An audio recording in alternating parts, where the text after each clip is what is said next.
Je vais appeler du coup pour parler de ce sujet Serge Ekwe, qui est président de la Banque ouest-africaine de développement. Monsieur Ekwe.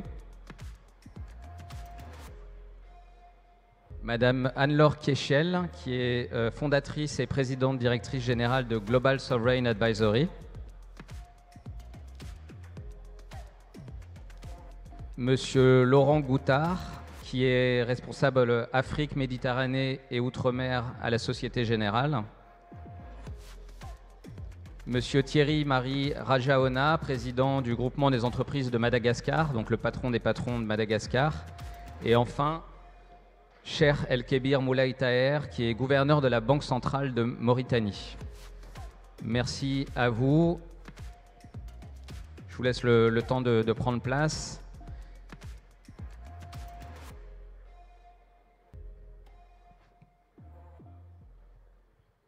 Merci beaucoup. On va commencer par un panorama qui va être fait par Anne-Laure Kéchel sur justement l'évolution du financement des économies.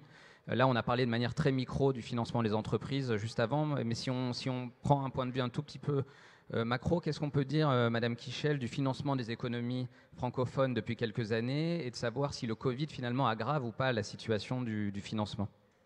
Alors, ce qui est tout à fait clair, c'est qu'on a vu une augmentation, bien sûr, de la dette des États et bien sûr également aussi des dettes privées. Mais ce qui est plus intéressant, c'est de voir le changement de nature, en fait, de la dette. Quand on regarde, vous avez plusieurs types de dettes. Vous avez des dettes qui sont consenties de manière bilatérale, et ces dettes-là ont été plutôt en diminution, à l'exception de la Chine, et j'y reviendrai. Les dettes multilatérales se sont à peu près maintenues à des niveaux stables après avoir diminué parce qu'il y a eu une forte aide qui a été faite par les institutions financières internationales. Et bien sûr, il y a eu au cours des dernières années le développement des marchés de capitaux qui, évidemment, a permis à la plupart à de très nombreux pays de pouvoir accéder au marché. Juste pour donner Excusez-moi, Madame Kéchel, je vous interromps juste une seconde. Est-ce que les gens qui discutent du coup peuvent éventuellement aller un tout petit peu plus loin par respect pour les intervenants, s'il vous plaît, notamment pour Madame Kéchel, mais les autres aussi qui ont plein de choses à nous dire. Donc je comprends que les gens aient envie de discuter, mais ils peuvent le faire juste de l'autre côté. Excusez-moi, c'était par rapport au brouhaha. Allez-y. Non, je vous en prie. Donc, j'étais juste en train de dire que, par exemple, si on prend les pays qui ont pu émettre récemment de la dette au cours des dernières années, vous avez à peu près une vingtaine de pays qui ont pu émettre pour à peu près 200 milliards de dollars équivalents. Donc, c'est pour montrer le poids que ça peut représenter.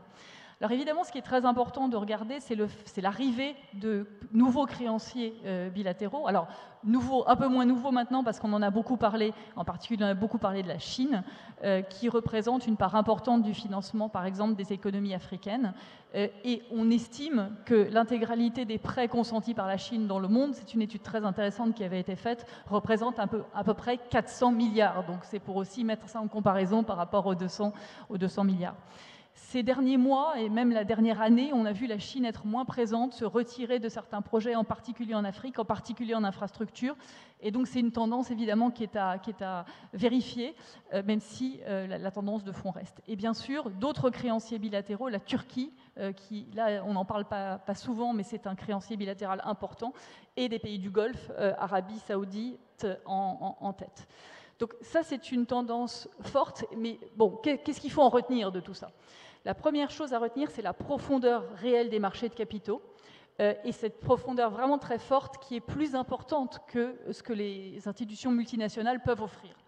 Et donc ça, c'est d'autant plus important qu'un pays peut maintenant, généralement, assez facilement lever, par exemple, 500 millions de dollars ou d'euros. Il le lève en une fois, il le lève sans conditionnalité. Alors que quand vous allez trouver un programme au FMI, souvent vous le levez en plus, c'est de l'argent qui n'est pas déboursé tout de suite et il y a des conditionnalités. Donc c'est la masse d'argent qui est à disposition pour les États par ce moyen. Et la deuxième chose à retenir, c'est évidemment l'importance des clauses dont on ne parle pas, des clauses juridiques et donc des clauses non financières qui sont la plupart du temps dans certains de ces contrats et dans des contrats bilatéraux en particulier, particulièrement importants. Ça va du fait de ne pas discloser l'existence du contrat. On estime qu'il y a à peu près 50% de la dette chinoise qui est sous-estimée parce qu'elle n'est pas disclosée. C'est également des clauses qui sont difficiles dans les restructurations parce qu'elles ne permettent pas de faire partie du club des pays des pays qui sont les créanciers qui restructurent. Et donc ça complexifie les choses. Et puis il y a des choses aussi qui sont évidemment gênantes, qui font que quand, par exemple, vous avez un prêt avec la Chine, on vous demande de mettre une partie en collatéral à la Banque de Chine. On estime qu'il y a à peu près 30% des contrats signés avec la Chine qui ont cette clause-là. Donc ça, c'est un peu ce qu'il faut en retenir. C'est en même temps la bonne nouvelle de la profondeur, mais le danger un peu de certaines de ces clauses. Et un dernier point peut-être qui est important, c'est l'importance des marchés locaux. Ça a été très bien dit dans le dernier panel sur l'importance des taux sur les marchés locaux. Évidemment, si vous avez des émissions de relance qui sont financées à 6%, 7% à 3 ans, ce n'est pas très compétitif. Donc l'importance des taux qui sont alloués, l'importance du développement des marchés locaux parce qu'on émet dans sa propre monnaie, donc on n'a pas de taux de change, de risque de change, et c'est important. Et tout comme est important le fait que ces marchés soient de plus en plus profonds pour permettre aux économies réellement de se financer. Merci beaucoup. Alors juste rapidement, est-ce que le Covid et la crise actuelle aggravent la situation, le gap de financement? Est-ce que ça modifie cette analyse que vous venez de faire? Alors, l'analyse était vraiment une tendance de fond. Ce que le Covid fait, évidemment, c'est qu'il met la pression sur les finances d'un État. Pourquoi? Parce que d'un côté, du côté des recettes, les recettes sont plutôt en diminution, c'est logique. Et de l'autre côté, un pays est évidemment obligé de continuer à investir, que ce soit dans des dépenses sociales, que ce soit dans des dépenses de développement. Et donc, vous vous retrouvez avec un pincement évidemment fort et la nécessité de dégager de la marge budgétaire qui n'est pas forcément aisée. Et on est obligé, et on sera obligé, et c'est d'ailleurs ce que le FMI commence à accepter, de laisser un peu plus filer les déficits. Si on parle de la zone UMOA, il est évident que le retour aux 3% se fera beaucoup plus difficilement pour la plupart des pays dans un horizon de 2023. Voilà, surtout qu'il y a ce risque, comme disait M. Mebarek tout à l'heure, que finalement l'impact économique et l'impact sanitaire en Afrique ne fassent que commencer finalement, et on ne sait pas trop ce qui va en être dans quelques mois. Donc le sujet est d'autant plus important. Monsieur Rajaona, vous êtes donc le patron des patrons malgaches. Est-ce que vous pouvez faire justement un panorama un peu général sur l'état du financement de l'économie malgache ou des économies africaines de manière plus générale? Bien, merci beaucoup. Effectivement, là, je représente un petit peu les récipiendaires, les bénéficiaires de financement, mais je dirais que, premièrement, nos économies sont sous-financées, en général. Quand on considère les pays africains, francophones en particulier, le ratio de crédit à l'économie par rapport au PIB est entre 15 et 30% au maximum, ce qui est très très faible. Quand on compare aux ratios mondiaux, on est à des taux de 140%. Bon, là, c'est surtout pour les pays développés. Mais en revanche, ce qui a lieu d'intéressant de noter, c'est que là, on parle de l'Afrique en particulier, mais n'oublions pas que la francophonie, c'est aussi des pays asiatiques. Et si vous faites référence à des pays comme le Vietnam, comme le Cambodge, ils ont des ratios de crédit à l'économie qui sont proches de 120-130%. Donc, au niveau en particulier de l'Afrique, nous avons énormément de retard à rattraper. Ça, c'est le premier point. Le deuxième point, c'est que nous pensons aussi que l'épargne intérieure ne suffit pas. Elle est sous-mobilisée. Et pareil, le ratio de l'épargne intérieure par rapport au PIB se trouve autour de 5 à 6%, alors que pour réellement financer l'économie, il faut qu'il soit peut-être au moins doublé, voire triplé, comme ça a été le cas, pareil, dans beaucoup de pays asiatiques. Le troisième point qui me paraît aussi très important à noter, c'est que Mme Kichel parlait d'endettement. Les pays sont différents, mais j'ose dire quand même que globalement, nos pays de la francophonie, et en particulier les pays d'Afrique, ont encore une marge de capacité d'endettement, que le ratio d'endettement par rapport au PIB est relativement faible. Si je prends l'exemple de Madagascar, nous sommes à un ratio de 35%. Nous sommes un des pays les plus pauvres au monde, mais on n'a qu'un ratio d'endettement de 35%. On pourrait doubler. Alors vous allez me dire, oui, l'endettement c'est aussi risqué, soit. Mais je pense que réellement, en soi, l'endettement n'est pas une mauvaise chose. Donc après, il faut bien le calibrer, il faut bien qu'il soit transparent, mais nous pensons qu'à ce niveau-là, il y a une marge de développement assez importante. Cela dit, nous ne sommes pas tous pareils par rapport à l'endettement. Et si je reprends l'exemple de pays francophones, il est clair que la zone CFA bénéficie d'un avantage réel à cause de la parité monétaire.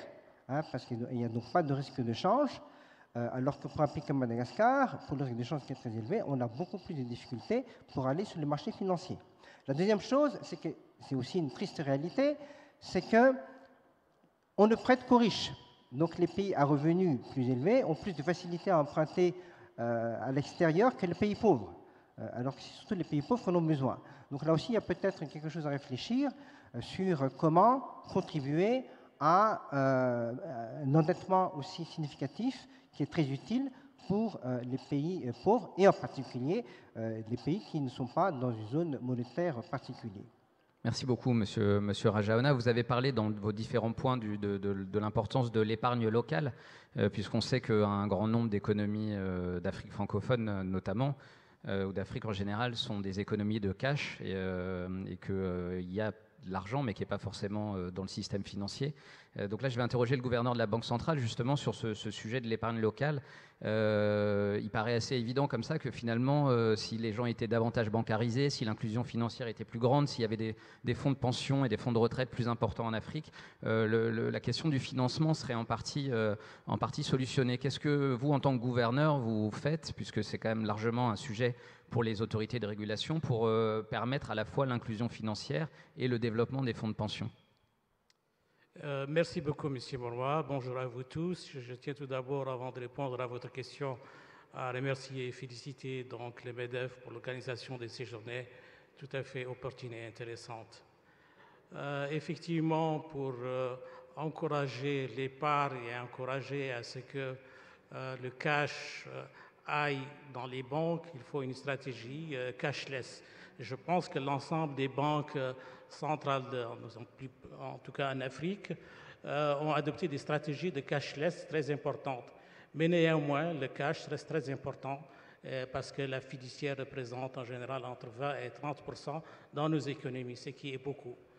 Pour améliorer cela, il faut, je pense, que ça a été dit tout à l'heure, qu'il faut utiliser les nouvelles technologies, les ICT, et faire en sorte que le développement du cash, donc, et la digitalisation surtout de l'économie numérique, le mobile payment et le banking, donc l'utilisation au niveau des banques, des systèmes d'information permettent, et surtout l'encouragement des fintech, toute une stratégie de mise en place d'une stratégie de fintech et d'amélioration et de promotion de ces nouvelles technologies permettront sans doute donc d'améliorer ce financement, c'est-à-dire drainer cette fiduciaire vers les banques et améliorer ainsi les possibilités des banques.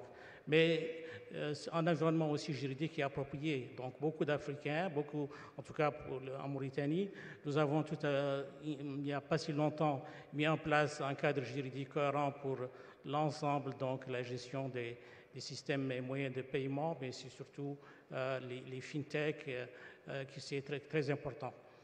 Mais aussi, il faut que le système bancaire soit solide et que ce système bancaire aussi offre des possibilités de placement alternatifs pour ce cash. Donc, parce que c'est très important. Il ne suffit pas d'encourager ou de mettre les aspects juridiques ou même l'infrastructure numérique nécessaire, mais il faut en même temps que les banques soient proactives et offrent des solutions, offrent des produits pour que cette épargne se draine de façon efficiente. Tout à l'heure, j'ai entendu beaucoup le mot efficience du marché financier et surtout au niveau des banques. Tout à fait, un système financier efficient, c'est un système où on a l'information passée, l'information présente et l'information future. C'est ce qui fait que nos banques sont plus ou moins, ils ont une aversion des risques et les crédits ne sont pas assez développés, hein, mais aussi l'épargne, parce que pour développer une épargne, il faut au préalable avoir un revenu disponible assez intéressant, donc de la croissance de l'investissement. Voilà à ce niveau ma première réaction. Merci beaucoup. Alors, puisque vous parlez du panel précédent, vous avez été d'une certaine manière un peu interpellé justement tout à l'heure sur la question de la régulation, le fait que les régulations, notamment bancaires, sont trop strictes et finalement ne s'intéressent pas assez à l'optimum et à la question de l'impact en faisant des règles qui sont mal adaptées au contexte notamment des pays en développement. Est-ce que vous pouvez réagir très rapidement à ça en 30 secondes? Oui, donc il y a la mondialisation, il y a une standardisation des comportements et il faut que nos banques soient efficientes et efficaces. Pour cela, elles doivent respecter les normes internationales pour qu'elles puissent se développer. Ces normes internationales, tout le monde, enfin toutes les banques devraient être balois, c'est-à-dire respecter au moins, je pense que nos banques africaines ont fait beaucoup de réformes, elles sont toutes au niveau de BAL 3, c'est-à-dire elles respectent tous les règles, donc les critères de liquidité et les critères de solvabilité qui sont en BAL 3. Donc je pense que c'est vrai, c'est assez contraignant, mais c'est aussi important pour que plus de crédibilité au niveau de banque. Juste, je veux dire, parce que souvent, ce qui empêche l'épargne de se développer, c'est que les gens mettent de côté cette épargne. Donc, la fiduciaire est importante parce qu'elle n'avait pas les banques n'étaient pas crédibles, ne c'était pas important. C'est pour cela, dans beaucoup de pays africains et dans les miens, nous avons augmenté le capital des banques, exigé l'augmentation du capital à plus de 65%. Collez bien votre micro. Nous avons exigé l'augmentation du capital donc, sur plus de 65%, et nous avons demandé un renforcement important des fonds propres nets des banques. Et c'est ça qui donne la crédibilité, et c'est ça qui va drainer l'épargne vers les banques. Merci beaucoup. Alors tout à l'heure, Madame Keichel, en présentant le panorama de l'évolution du financement, a parlé des marchés de capitaux, du recours au marché qui est devenu, qui est en train d'augmenter en Afrique pour financer les économies. Donc je vais passer la parole à Monsieur Ekwe, qui est le président de la BOAD. Et la BOAD a eu recours à ces marchés financiers à la fois régionaux, internationaux. Voilà. Est-ce que c'est aujourd'hui un moyen efficace de financer les économies ? Absolument. La vérité est dans le marché. Aujourd'hui, nous avons des marchés domestiques importants, mais pas suffisamment profonds pour financer le gap de financement dont précisément nos économies ont besoin, que ce soit dans le secteur public ou du point de vue du secteur privé. Donc, il y a ce recours important au marché de capitaux international pour diverses raisons. La première, c'est que ce sont donc des marchés très profonds. Une des explications que je vais donner ici, c'est qu'on est dans un monde vieillissant. Le monde riche est vieillissant. Le monde riche épargne énormément. Et cette épargne est en quête de rentabilité. Et c'est cette rentabilité, et c'est tout l'objectif de la Banque ouest-africaine de développement, c'est cette rentabilité que nous avons l'ambition de pouvoir capter et reverser aux investisseurs internationaux, sous réserve que l'on leur fournisse le bon format, on leur fournisse bien évidemment le bon rendement, que l'on nous fournisse la bonne gouvernance et surtout le fléchage des fonds, c'est-à-dire la destination des fonds qui sera donc utilisée, et enfin l'impact, on en a beaucoup parlé. Donc la solution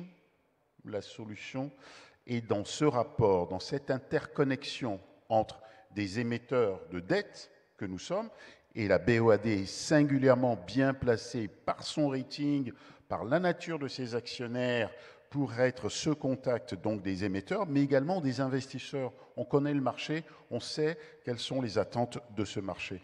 Et c'est cette interconnexion qui nous permet d'aller lever de la dette la moins chère possible, la plus longue possible, à mettre au bénéfice non seulement des souverains, dans le cadre du financement des projets de développement, mais également du secteur public, du secteur privé. Juste un point, s'agissant de développement, la question de la BOAD finançant le secteur public est fondamentale, parce que on est aujourd'hui ici réunis pour parler d'entreprise avec des entrepreneurs que vous êtes, mais l'entrepreneur ne peut pas développer son volant d'affaires s'il n'a pas d'énergie, s'il n'a pas de route, s'il ne peut pas se transporter, s'il n'y a pas de sécurité alimentaire, s'il n'y a pas de santé, éducation. J'écoutais un panel précédemment où on parlait de capital humain. C'est notre job, ça. Donc, financer les entreprises privées, c'est très bien. Mais, encore une fois, assurons-nous que nous avons d'abord l'énergie, que nous avons les infrastructures, que nous avons la santé, l'éducation, la formation. Voilà, c'est ça notre job. C'est en effet tout le sujet du financement des économies de manière globale, en effet, qui est un sujet clé. Alors, Monsieur Goutard, vous êtes le patron Afrique de la Société Générale, banque internationale très présente sur le continent. Qu'est-ce que fait justement une banque internationale comme la Société Générale pour aider et faciliter le financement des économies africaines, de faire le lien entre ces marchés internationaux et les marchés africains? Oui, merci Frédéric. Si je peux me permettre en préambule, effectivement, nous sommes une banque internationale, mais avec un ancrage historique extrêmement fort en Afrique, puisque nous sommes depuis plus de 100 ans au Maroc, 60 ans au Sénégal, Cameroun et Côte d'Ivoire, depuis maintenant plus de 20 ans, plaisir d'être à Madagascar, et que le groupe Société Générale a l'ambition d'accélérer et d'accroître son développement en Afrique. C'est vraiment pour nous un relais de croissance. Et je me permets de le dire parce qu'un certain nombre d'autres banques internationales ont fait un choix différent. Mais nous, on croit à l'Afrique et on a l'ambition d'être encore plus actifs dans le continent dans les années qui viennent. Alors, petit préambule, peut-être si je peux me permettre, avec le débat qui avait lieu précédemment, puisque j'ai eu la chance d'être sur le secteur des États, mais j'ai vu qu'il y avait un certain nombre de critiques qui étaient apportées aux banques sur le financement des PME. Je pense qu'une partie de ces critiques, et je les prends à titre personnel, sont justifiées quand on parle de capacité à être encore plus réactif, à avoir des circuits de décision encore plus courts, monter en compétence des équipes, ça c'est vrai. Je rappellerai quand même juste 2 chiffres qui nous caractérisent. C'est que l'année dernière, en période de Covid, les encours de crédit du groupe Société Générale en Afrique aux PME ont cru de plus de 10%. Donc ça se voit, ça montre qu'on a continué à prendre des risques et que nos provisions ont été multipliées par 2, plus de 300 millions d'euros de provisions du groupe Société Générale en Afrique. Et la majorité d'entre elles sont sur les PME. Donc vraiment, je pense qu'on prend des risques sur les PME, on les assume. Alors on peut les prendre encore mieux, ça c'est une autre question, mais c'est important. Alors, pour revenir à la question du financement des États, des grands projets d'infrastructure, Anne-Laure expliquait qu'effectivement, le Covid, il y avait une tendance de fond importante. Moi, j'en vois une deuxième qui est effectivement pratiquement une lame de fond, mais qui est à la fois une opportunité et un challenge pour l'Afrique. C'est tout ce qui touche à la RSE, tout ce qui touche à l'inclusion des populations, tout ce qui touche à la transition énergétique. Et c'est un domaine dans lequel il y a des besoins d'infrastructures colossaux, dans les eaux, dans les routes, les hôpitaux, la santé, l'éducation. Alors, de manière schématique, de manière synthétique, pardon, ce que la Société Générale, avec l'ensemble de ses 19 filiales en Afrique, essaye d'apporter à l'ensemble des États et du gouvernement, c'est 2 choses. La première, c'est être très présente sur ce qu'on appelle les financements multisources, sur les grands projets d'infrastructure. Multisources, c'est la capacité à mobiliser les ressources de la banque, c'est-à-dire concrètement notre capital, mais de travailler en coopération avec des grands acteurs internationaux, et la BOAD avec laquelle on a un partenariat extrêmement actif en a un très bon exemple, mais je pourrais aussi citer IFC, Proparco, l'AFD, et puis, troisième élément, d'aller chercher des investisseurs privés qu'on peut mobiliser un peu partout dans le monde au travers de nos réseaux. Alors ces financements multisources permettent d'avoir sur des grands projets à la fois un financement en devise locale et en devise internationale, des taux préférentiels et des maturités assez longues, parfois 12-15 ans, qui permettent d'aller financer des gros projets. Alors ça suppose quand même un investissement très fort en Afrique, au travers d'équipes de financement structurées, et on a créé des plateformes, ce qu'on appelle des plateformes SFG, à Abidjan, à Douala pour l'Afrique subsaharienne, à Casablanca et à Alger pour l'Afrique du Nord. Et ce sont vraiment des expertises importantes parce qu'on a besoin, là pour le coup, de bien comprendre, bien sentir et bien exécuter en local ces grands projets. Alors on a beaucoup d'exemples, le temps étant compté, je ne vais pas tous les citer, mais on a comme ça, avec l'État de Côte d'Ivoire, un financement très important d'usines d'eau potable pour plus de 250 millions d'euros, et la même chose au Bénin l'année dernière. Le deuxième secteur d'intervention, bien entendu, quelque part un petit peu plus traditionnel, c'est le conseil des États, les aider à lever des ressources sur le marché obligataire, en eurobonds, des green bonds, et on a un rôle, je pense, assez important, qui consiste finalement à s'appuyer sur les pays dans lesquels on est représenté et la connaissance qu'on a avec les États, les gouvernements, leur apporter l'expertise du groupe et en même temps aller chercher des investisseurs au travers de nos réseaux en Europe, en Asie, en Chine, pour pouvoir investir sur ces domaines-là. Et dans ce domaine, on a pour montrer que le marché est là et qu'il y a vraiment une liquidité forte, on a eu tout récemment une grande émission de 685 millions d'euros avec l'État du Cameroun, qui était 3 fois sursouscrite, donc ça montre bien que le sujet est là. Et on a aussi conseillé l'État du Bénin pour le premier Green Bond, de plus de 500 millions d'euros sur le marché africain. C'était la première émission Green Bond répondant aux objectifs ODD des Nations Unies. Donc montre bien que certes, il y a encore beaucoup à faire, mais le secteur se développe et on souhaite être présent avec tous nos partenaires en Afrique. Merci beaucoup. On voit justement l'importance de l'expertise, le rôle d'une banque internationale justement entre tous les financements qui existent au niveau mondial. Mais comme vous le disiez à un moment donné, Monsieur Goutard, le cas de la Société Générale, c'est un cas finalement assez rare puisque la plupart des grandes banques internationales ont tendance à se retirer d'Afrique. Et d'ailleurs, vu qu'on est ici en France, on pourrait très clairement critiquer les départs nombreux de banques internationales et notamment de banques françaises qui ont quitté le continent.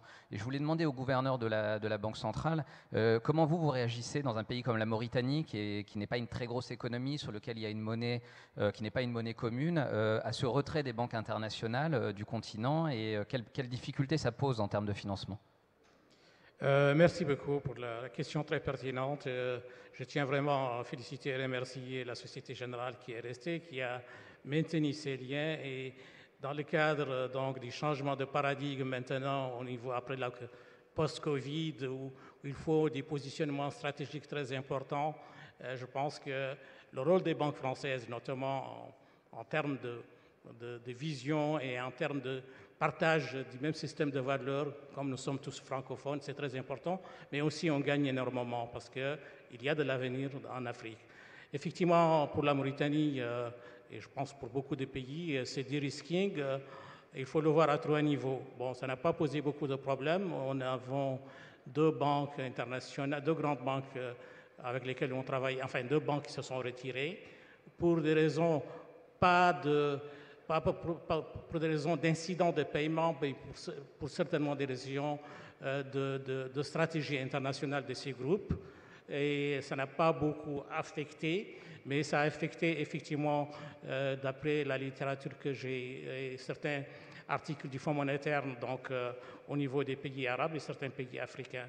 Moi, je pense qu'il faut voir ce de-risking à 3 niveaux. Le premier, c'est un niveau macroéconomique. Il faut que le pays ait un bon rating, il faut conserver ou gérer une trajectoire de macroéconomique de ces pays, avoir un mix de politique budgétaire et monétaire assez efficace et efficient. 2, il faut une évaluation mutuelle, c'est-à-dire répondre aux 40 directives, recommandations donc, du GAFI pour ce qu'on appelle la compliance, si vous voulez, la conformité technique, mais aussi l'efficacité. 3, donc au niveau méso, il faut que vous ayez un très bon régulateur et qu'il soit très prudent et très efficace sur le monitoring et la gestion du risque au niveau des banques, surtout parce qu'on fait beaucoup de trade finance. Et au niveau micro, il faut que les banques aient des dispositifs LBAFT, c'est-à-dire des dispositifs contre le blanchiment d'argent et le financement des terroristes, des dispositifs de filtrage pour répondre aux listes des Nations Unies, aux listes européennes, aux listes de l'OFAC, ainsi de suite, l'ensemble des listes. Donc il faut vraiment être vigilant sur ça, en plus aussi de l'efficience de leur gestion et de leur régulation, que ces banques soient fortement capitalisées, présenter de très bons scoring et des choix dans les investissements. Merci, voilà. Merci beaucoup. Alors, il nous reste très peu de temps, mais on va peut-être demander aux organisateurs de nous laisser 5 minutes de plus, parce qu'on a quand même encore quelques sujets. Je sais que ça râle dans tous les sens, mais on n'a pas eu beaucoup de temps, donc juste 5 minutes, et je suis sûr que M. Roux de Bézieux pourra nous accorder ça sur un sujet aussi important que le financement. Je voulais juste demander à M. Ekoué sur la collecte fiscale, parce qu'on parle beaucoup de financement, mais le premier des financements des économies, c'est quand même l'impôt, me semble-t-il. Et en Afrique, la collecte fiscale est très basse, très faible, et c'est un sujet dont on parle très peu. On parle tout le temps de la dette, mais on ne parle jamais de l'impôt. Qu'est-ce que vous, M. Ekoué, vous pensez et qu'est-ce que fait la BOAD sur ce sujet? Alors, il y a trois mesures importantes à prendre. Il y a la question de l'assiette. Aujourd'hui, il va de soi que l'assiette n'est pas suffisamment large. Et ceci est dû singulièrement à l'importance de l'économie informelle. Aujourd'hui, Anne-Laure le rappelait incidemment, les États ont besoin d'assurer une source de financement endogène domestique beaucoup plus forte. Et le premier sujet, c'est la question de l'assiette. Le deuxième, c'est le sujet de la question de la pression fiscale. La pression fiscale, la norme pour nos pays est de l'ordre de 20%. Aujourd'hui, quand on regarde notre zone, cette pression fiscale est de l'ordre de 12%. Je ne veux pas vous rappeler quel est le niveau de pression fiscale en Europe et singulièrement en France. Vous voyez bien qu'il y a... c'est 35% dans l'OCDE. Voilà. Il y a franchement un gap. Le troisième point est la question des outils. Et je pense notamment à la question du numérique, de la digitalisation. Et nous avons à la BOAD un projet sur lequel nous travaillons notamment avec les autorités allemandes afin de sécuriser la collecte, de sécuriser les paiements. C'est aussi des éléments qui vont nous permettre d'être beaucoup plus transparents, d'être beaucoup plus fiables, d'éviter les sujets de corruption et de fraude et de mauvaises pratiques. Donc voilà les trois réponses sur lesquelles, à la BOAD, en concertation avec nos actionnaires qui sont à la fois actionnaires et clients, voilà les trois pistes sur lesquelles nous travaillons. Merci beaucoup, Monsieur Ekoué. Alors, j'aurais aimé continuer encore pendant de longues minutes. Je crois qu'on avait plein de choses dont on voulait parler, la finance verte, etc. Mais c'est vrai que la clé de tout ça, c'était de dire qu'au-delà de la question de la dette, qui est la question médiatique dont on entend parler en permanence, il y a plein de sujets de sources de financement à développer en Afrique, à l'international, qui permettraient de fluidifier et d'augmenter les financements des économies africaines de manière générale et des entreprises en particulier. Je voudrais donc remercier l'ensemble de mes panélistes sur cette dernière session. Donc Monsieur Ekoué, Madame Kiechel, Monsieur Taher, Monsieur Rajaona et Monsieur Goutard. Merci beaucoup à vous, on peut les applaudir.